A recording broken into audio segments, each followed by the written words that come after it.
Nancy Wolfe's first job was detasseling corn. Today, she is the HR lead for Bayer's Commercial Operations Group and 20,000 employees worldwide. But she hasn't forgotten the farm or the farmers who say her company has enriched their lives. When you hear those stories, it's so impactful when you know what you're doing makes such a difference in the world. Nancy started at Monsanto in finance, but a desire to work with people led her to human resources.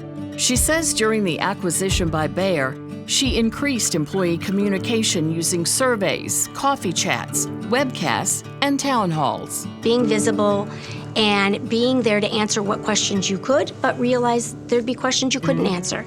And I think just the honesty to tell people, hey, we just don't know this yet, or we haven't even decided that yet, helped calm some of the fears down. I think you can't underestimate how important visibility is of leadership during times of change. She did exactly what you would hope that your leaders would do. She was very engaged. She was very collaborative. She was open to possibilities. She's brought people together to bring us to a really exciting place, and it's helped make things go very smoothly. Nancy mentors women at Bayer, as well as professional women who were new to this country. Nancy's parents valued education and hard work, never setting limits on what Nancy and her sisters could achieve. Nancy is a role model for her 3 boys. For me, being a working mother has set, I think, a tremendous example for them as young men. I get very emotional.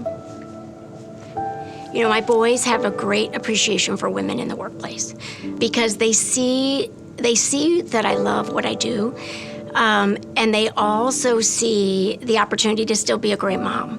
She tells them that what they say matters, and so does the impact of their words. Living your values is important to Nancy. You could have what you think is your dream job, but if the behaviors that are rewarded or the values that the company has are different than your own, you won't be happy.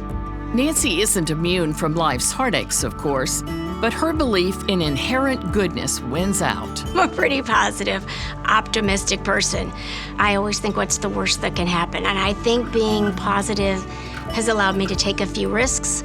I never look at a decision as final, so I always think, it's gonna work out.